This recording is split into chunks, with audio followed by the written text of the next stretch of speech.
जय गुरु जी। मैं डॉक्टर आनंद प्रदीक्षित आपके अपने प्रिय लाइफ मैनेजमेंट चैनल से ये वीडियो अपलोड कर रहा हूँ और केवल इसी चैनल से अपलोड किया जा सकता है, अन्य किसी चैनल पर अवैध होगा।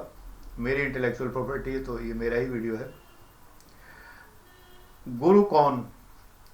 पिछले वीडियो मैंने कहा कि जब सदगुरु मिलें तो पकड़ लो, जकड़ लो, छोड़ो मत। तुरंत प्रश्न उठता है, गुरु कौन? हालांकि एक वीडियो मैंने बताया किसी को गुरु ना बनाए। आपको लगता होगा कोई कॉन्ट्राडिक्टरी बातें, नहीं। मैंने यही तो कहा कि सच्चा गुरु कौन है।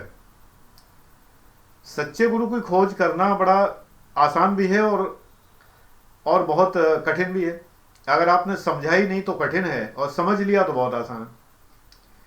मेरे शुरू के वीडियो जो मैंने बहुत सारे डिलीट कर दिए, उनमें कुछ मौजूद हैं अभी भी।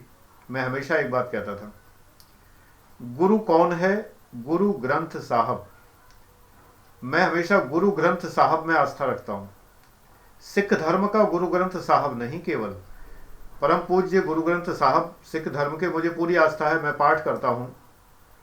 लेकिन मेरे लिए सभी ग्रंथ जो ग्रंथ हैं वास्तव में, कुंजियां और टोटके वाले ग्रंथ नहीं, मेडिजी नहीं, जो ग्रंथ हैं वास्तव में मेरे लिए परम गुरु का स्थान है। आपके लिए भी आपका सबसे महत्वपूर्ण गुरु जो सदैव आपका भला चाहता है, वो गुरु आपका ग्रंथ है। एक ग्रंथ नहीं, जितने ग्रंथ आपने पढ़े, जिनको पढ़कर आप आगे बढ़े, ग्रंथ वहीं के वहीं रह गए, आप आगे बढ़ गए। मैंने कहा था वीडियो में कि पुत्रात शिष्यात पराजयम, पुत्र और शिष्य से पराजय कौन चाहता है? माता पिता और गुरु।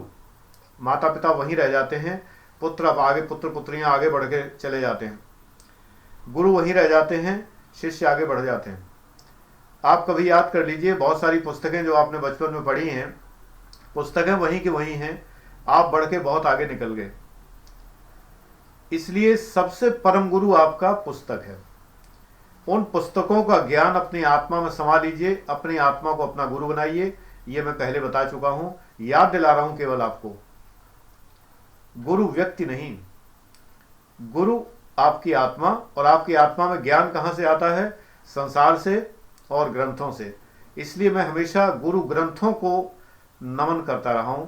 और मुझे ये बात सिख धर्म में बहुत अच्छी लगती है कि 10 गुरुओं के बाद कोई 11वां गुरु नहीं हुआ। केवल जो है ग्रंथ को सदैव शाश्वत गुरु बनाया गया। इससे बढ़िया कोई बात नहीं है। जब हम ग्रंथ को गुरु बनाते हैं, ग्रंथ निर्विकार है और ग्रंथ अकाट्य है, ग्रंथ जो है उसका प्राकट्य सहज हुआ है। तो इसलिए जो है ग्रंथ तो ग्रंथ, इसलिए ग्रंथों को गुरु बनाइए। आपका सदैव भला चाहते हैं, बना के देखिए, पुस्तकों की संगत में रहिए। मैं कहता हूं, मैंने कुछ वीडियोस में कहा है कि आपकी प्रेमिका सबसे बड़ी आपकी आत्मा है। इससे बढ़ के, मैंने शब्द मजाक में इस्तेमाल भी किए थे, इससे बढ़ के जानू सोना बाबू कोई भी नहीं है।